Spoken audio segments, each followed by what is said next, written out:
Hey everyone, welcome to the Monstercat blog. This is going to be our August feature with Duumu. What's up, everyone? Hi. Hey, so let's jump right in. Congratulations on your recent transfer. What's something that you're really looking forward to about being in Singapore now? Well, thank you, and mostly just being able to start playing more shows, I guess. Yeah, I mean, the reason I came out here is because my managers are out here, and so got a lot of opportunities for shows and other things out here. So, yeah. Awesome. I guess what are some of the major differences you've seen so far in your recent move between Singapore and France? Um, well, the weather's a lot nicer and hotter. Okay. Hmm. Yeah, I mean it's Singapore. It's right on the equator, so it's hot all the time. Same weather every day, constantly. But it's fun. Culturally, it's been really different, Hmm. especially because I accidentally moved to kind of like the ghetto area without really knowing. So like Okay. it's very typical a Southeast Asian here. So as somebody who spent basically my entire life in Europe before, kind of a big culture shift. But I was also raised on like because I'm half Japanese. I was also raised on some Asian, so too big a difference there. Nice. So would you say a lot of what you've experienced so far is what you expected? It's I really don't know. I'm not sure. It's definitely a little bit more of a culture shock than I expected to get, but yeah, Okay. Let's talk about your beginnings with Monstercat. Let's take a quick trip two yeah. years back. So your first EP came out on Monstercat Illuminate 2 years ago. What was the experience like first joining the Monstercat family? So I got on through Mindsight, with who I released What Feels, and in true music industry fashion, he essentially just knew a guy who knew a guy who knew a, and at the end of that list there was Going Quantum, John, and so What Feels Right was actually done and ready to release like a year before it came out, but they wanted to do a solo release for it, and that's like the Illuminate EP was that solo release. It was a bit of a long process to start getting into Monstercat, but it was 100% worth it, and pretty incredible considering how long I'd been a fan of the label before that. Going into that first release of the EP, what were your expectations like? I thought people might hate it. It was a really personal EP, and one that I felt it was necessary for me to. But I was very aware that it wasn't like typical Monster Cat release, and for it to be my debut was a little bit stressful.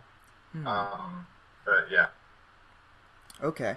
But would you say that the reactions from fans was much more positive than you expected? yeah. I mean, there were a lot of comments that just said, "Where's the drop?" But those who liked, yeah, those who liked it really loved it, and for that I'm very grateful. So yeah, so what did you learn in the process of putting together that first EP? Um, well, I kind of learned that I like making music that directly mirrors like the mindset and like space that I'm in. I know there's some artists who like building these incredible worlds to set their music in, like Porter Robinson or even like Kiro or Varian. Hmm. But I find that I personally get more inspired by my actual experiences and writing about them as they are rather than the context of a bigger story. Right. And Hmm. writing that EP sort of made me realize that. And since then, that's kind of been how I'm making a lot of my music. What would be the biggest difference then between who you are today and the Duumu of 2017? Well, I'm 2 years older, so there's a difference. Yeah. um, no, mostly it's like my mindset when it comes to music, and I think that comes down to like the experiences that I've had since 2017. Because in 2017 I was 18 and I was living at home and finishing high school, and I had been living at home for a long time. And like while I had already traveled a lot in my life thanks to my family taking me on like amazing trips since I was young, I had to travel like I have since I graduated high school.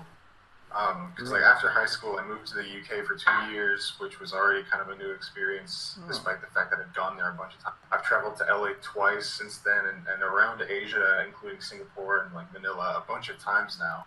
And the things I did and the people that I during those like trips since high school really changed my perspective on music and life in general. Like, Right. So it's almost like wherever you've traveled, there's almost a different, maybe not a different taste for music, but different like musical cultures, things that you can pick on definitely, there. yeah, yeah.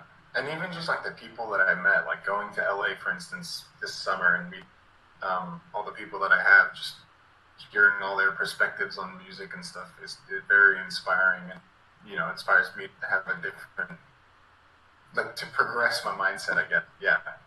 This next section on general music is basically it spawned from. I was talking with Artem, who interviewed you before. He said most of your music comes together rather quickly, which is quite Yeah. different than what I've heard from a lot of the other Monstercat artists, which is like, I've asked them like how long does it take? They'll say, anywhere from like 3 weeks to like a month or something. And then I asked one, I believe it was Grant, and he said that to even think about releasing a song in a short time span is like almost unthinkable. So I was really interested to hear that your music comes together so quickly. So Yeah. yeah, want to talk about that a bit? Yeah, sure. I guess I just like when I'm so my music when it comes together very quickly. That's not to say that like I have two hard drives behind my laptop right now and they're just full of project files that are never gonna but like the thing is like when I get into a track, when my mind is set on it and I have a solid idea for it and it sounds good, I'm usually able to finish it within a few days just because I just keep working. I'm the kind of guy who will like work on it for like 6 hours, then make upload it, listen to the export, and be like, I'm gonna add something else, and then work on it for another 6 hours. No way. um, so like when I get into it, my work ethic pretty intense, but it doesn't happen super often. Like this happens for one out of maybe 20 tracks that I try starting. Hmm. Um, but like in terms of like once I have a track going, I can get it done. Like usually if it's not like if the instrumental's not finished within it's probably not gonna be finished for a long time. And like yeah, I said like finished. I mean like in a semi-finished state. Like right now, one of the tracks that I started when I was in LA, I've got like 3/4 of the track. I don't have a second drop yet, but I know I'm gonna finish it because when I started it, I just kept working on it for like 3 days straight. Okay. You said that you do have like two hard drives full of like musical ideas and project ideas. That's something I've definitely heard before as well.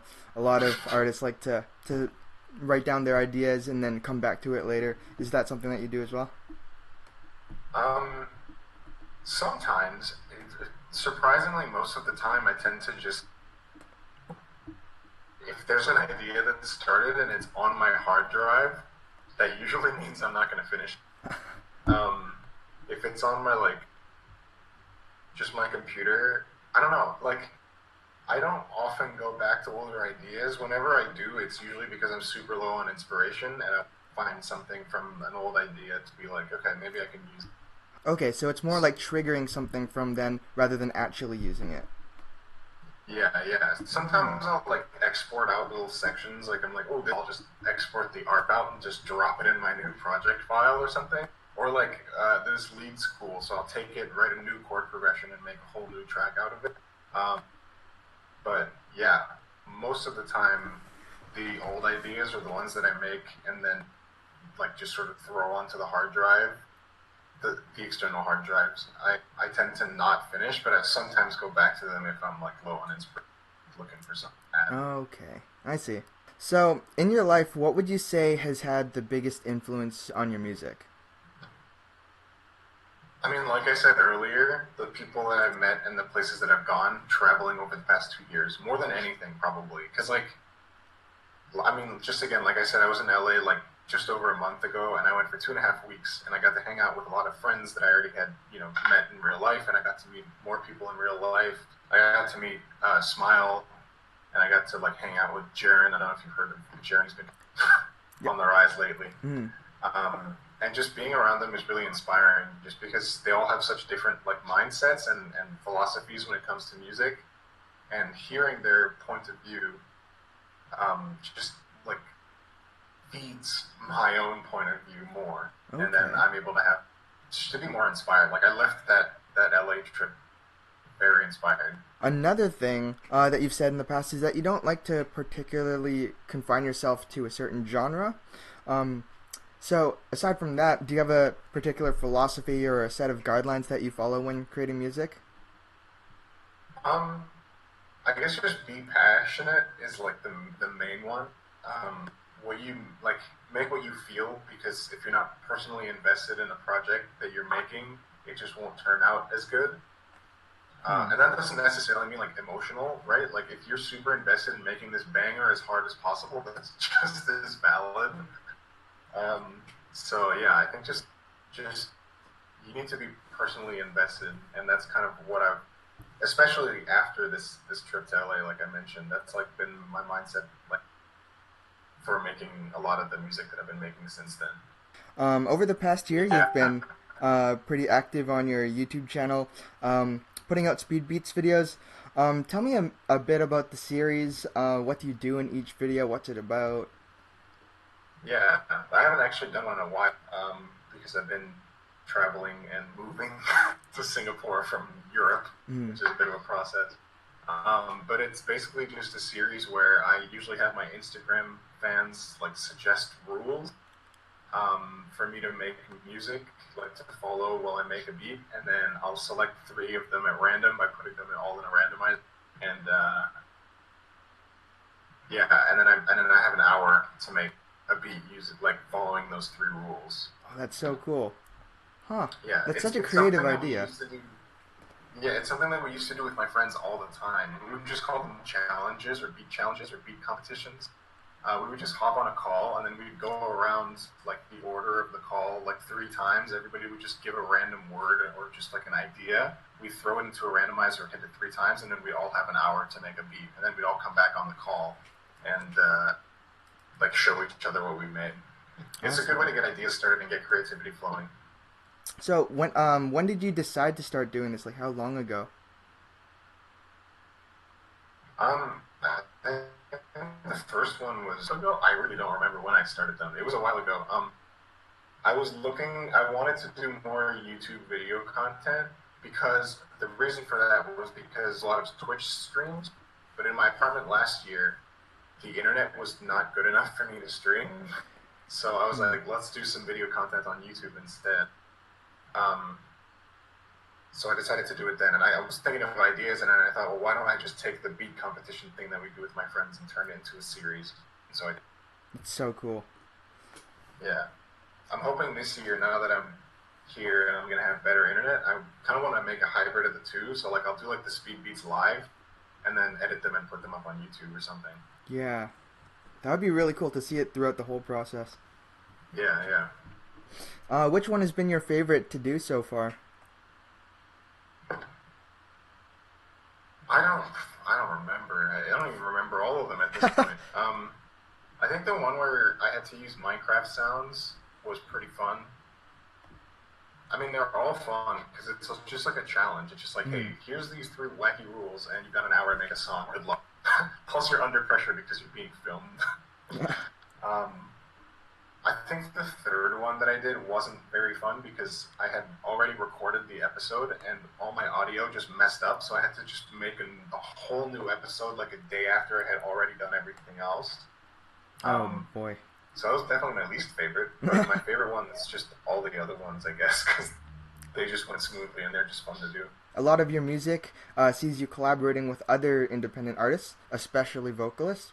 So aside from making lots of new friends, which is a huge part of what makes the EDM community so special, what are some of the advantages of working with other artists on a lot of music? Well, it brings like a whole vocalist specifically, and just I mean, you know what? Actually, scratch that. Just all collaborations. It just like you send them an idea, and they just bring a whole new like perspective to it, a whole new version of your idea with their twist on it. That's what I love about it because obviously the artists I collaborate with are artists that I look up to or like their music, and so hearing essentially what is their twist on my idea, and then working together to just sort of keep that rolling is awesome. Plus, there's the really good upside that if you're stuck on an idea, you can send it to someone else and rely on them to finish for you. So But that's how yeah, you and get your music vocalists. done so fast. Well, vocalists as well. Like I love getting vocals back from vocalists. I find it like because I at that point usually how I would tend to work with vocalists most of the time. This has been different for a couple of tracks, but most of the time is I'll just write an entire song and then find a vocalist for it. And so by that point, I've heard my track a bunch of times, and I'm like, all right, well, I'm kind of tired of this now. And then I send it to a vocalist, and they get back to me with these amazing vocals and these amazing lyrics, and I'm just like, wow, well, now I love the track again. It's just like it breathes new life into a track that you might have like given up on. But Interesting. And you write the lyrics too, right? sometimes I play a part, but I'm not a very good lyricist, so I usually let the vocalist handle that part. I guess I was wondering, because you've worked with so many vocalists, like how do you choose them? So you say that you write the song, you have the beat down, you've listened to it many times. Um, do you have like like a specific voice? Do you have like a roster of vocalists that you have written down that you sort of like hear when you're making the song? Well, I have well, actually, I used to have a list of vocalists that I wanted to work with. And I usually, I guess like the way that I pick them, it's kind of weird to say that, but the Mm. way that I choose which vocalist to work with is, well, it depends on the track. It like, I'll usually think about like, hear the track and be like, all right, what kind of vocal am I feeling on this? Am I thinking more like chilled out, or am I thinking more like pop? And then I'll pick the vocalist based off at first based off of the tone of their voice, and then after that I'll take a listen to like their lyrical content and see if any of their stuff like would work, like if their lyrical style would work with the track that I'm working on. So it's kind of just like an overall thing. I tend to work with the same vocalist a lot. Like I've worked with Emiya twice now. Yep. I've worked with Slyleaf a lot, even though we've only released one feature together. But I've worked with her a lot because those vocalists are my friends, and I also think they sound amazing and are great writers. But Hmm. if it's like somebody else, I'll like ask around and be like, "Do you know any vocalists who might sound good on this?" And usually I get pretty good suggestions. So if it's not you writing the lyrics for the song and they listen to it and then they write their own lyrics over it, do they get a say in what the final track is called? Uh, I've never really thought of that because it tends to just be like natural. I tend to take a bit of the lyric out that I think works for the title, and then make that the title. And I mean, they would if I pick a title and they were like, "This isn't good," I'd be like, "Oh, okay. Well, what do you suggest the title be?" But it's never really happened. So like every time I've picked the title and they've been like, "Cool, that's a good title." Okay, cool. Yeah. Plus, like when it comes to the lyrics, even though they're the ones who write it, we tend to have like a call or a conversation before they start writing about what the track is about to me, and then they can write something based off of that with their own experiences in it as well. Because it is a collaboration, Hmm. even when it's just like a feature, it's still a collaboration. It's still both of our track, and so I usually like I'm like, this is what the track means to me. What does it mean to you from just hearing the instrumental? Let's put those together and make the lyrics about that. Yeah. Like you said, you had the opportunity to work with Emiya last year on your track Forward, which was really, Yeah. really successful. What are Thank you. this? I really enjoyed it. What are some of the similarities and differences between the two songs? Everything from the development, the recording process, to the actual sound of the song itself. Well, the sound of the two songs are pretty different. So they sound pretty different. Forward is more like lush, big future based. It's future based at its finest, um, which is kind of a meme between producers. But Yeah. um, I still like Forward a lot. In terms of like the writing process, it's definitely different because Forward was like featuring Emiya, whereas Talk is like is an and. It's like it's a full on collaboration. Um, so even though like I did all of the writing for the track, and she did all the writing for the lyrics, it still was like a collaboration overall. I sent her. This was kind of different than as Forward, where I had a whole track and I sent it to her and she wrote lyrics. This time I had half of a track. I sent it to her. She wrote some lyrics for it. Based off of that, I continued the track and then sent her the second half, and she wrote the second half. Okay. Um, Hmm. it definitely was a different process from Forward, because Forward was the first time I was working with her, and it was kind of more like, here's a track, here's some vocals, have a good time.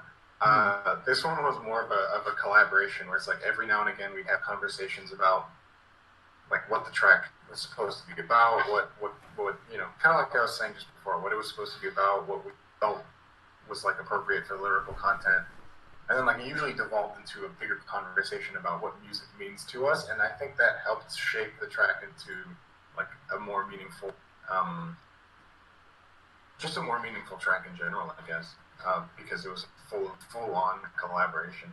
Hmm. I guess you could say you talked about what music meant to you. Yeah. How did you end up meeting Emmy in the first place? Because to my knowledge, she hasn't done vocals over any of the other Monster Cat artist songs. No, she hasn't. I found her through some friends actually. Have you heard of Laxity? I feel like I He's have. I Yeah, hmm. he's been doing well lately. He worked with her, and I thought it sounded good. But before that, even she had worked with some other friends. One of them's called, well, was called Max D, and then there's like Knapsack. So I just heard her from like friends that are outside the Monster Cat, and I was like, she sounds great. I'm gonna message her and see if she wants to work. And that's kind of how. Okay. And that was for your first one. That was for Forward Yeah, about a year ago. it was forward. It was like we were working on it like in March, I think, of 2018. So I must have messaged her just a little bit. How did you initially get the idea for Talk? It's a very similar process to a lot of my favorite tracks that I end up making. I have a library of acapellas on my computer that are both from just like acapella packs and also from released songs by other artists. And I like to start the songs by like just throwing an acapella on and starting to write under it. So it technically started out as a remix of one of my friend's songs, and then I just took the vocal off and put my own one. Um, So production wise, would you say it took as long or about as long as your other songs? I'd say so. I mean, my songs vary so widely in terms of how long they take to make. Because, like I said, some of them take 2 days, and then others I've been working on for like 4 months. Like the first track on the EP, the one that I did vocals on, I started that one back in November, and I didn't finish it until July. But there's like a huge gap in the middle where I just never worked on it. Um, Talk, it was made in like little bits over time. But so I, because it varies so widely, I'll just say yeah. Took about as long I think as most of. Is what do you want listeners to know or take away from the song? Uh, that I'm growing as an artist because the this EP is kind of different stylistically from a lot of the stuff that I've. And I mean, maybe I'm the only one who hears that because I'm the one making the music. But it's kind of like I see this EP as a stepping stone into the next phase for the Duumu project. Um, so it's kind of like a middle stop, right? Right. I'm super proud of it, and I think it's definitely some of my best work. Um, but yeah, I think the main message to come from the EP is just, hey, I'm growing, yeah, I'm changing, things are happening, you know. Things are different from when you Uh, first started.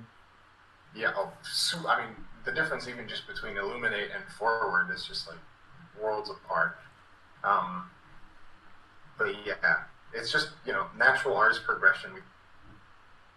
People tend to think like artists have to. Well, some people tend to think artists have to make the same thing over and over again. That just gets boring. So I think Mm-hmm. growing as an artist is definitely the way to go. I think well, the whole EP is about growing as an artist and growing as a person as well.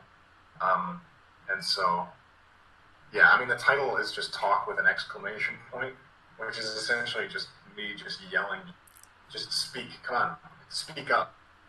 You know, like you're tired of if you're tired of your life as it is right now, as like I was tired of like how my music was going for a Hmm. while. I just decided, well, talk is me speaking up and doing away with all the limitations and just making what I want to make. Okay. Thank you so much for joining me today. We've come to the end, Of course. regretfully. Uh, but before we finish up, tell me, what is your most memorable Monster Cat moment? Oh man, epic Monstercat moments. I'm trying to think. I actually I tried to think about one while I was well before this call. Couldn't. Um, I I think my Monstercat like my Call of the Wild takeover was really fun. And I think actually, you know what? It's gonna be. I don't remember which episode specifically it was, but it was the episode of Call of the Wild where Skyel hosted the episode, and she was doing games with a bunch of the artists. And I had the privilege of being in one of the games. I Okay. unfortunately What game was I it? couldn't like. It was Monster Cat trivia. I had Monster Cat Ah. trivia, and I 3 out of 5 questions. Uh, yeah, it was for the Monster Cat like 5 year anniversary, and I messed up the date of like the first Monster Cat, like when Monster Cat felt like a bee. Um, but yeah, that was definitely good. Not only because it was a lot of fun at the game, and I know that a lot of people thought that my response to how much money I make was funny because I just said $3. Mm. Um, but also it was kind of memorable because it like when it aired, I wasn't able to be there because I was on the plane on my way to the first time I was going to LA. And so, like Okay. the combination of all that, and then Skyle recorded the episode for me so I could watch it afterwards and see the chat reactions. Um, so that whole experience was definitely a memorable cat moment. Awesome. Thank you so much. This No has been problem. amazing. This is so much fun. I always love getting to talk with artists.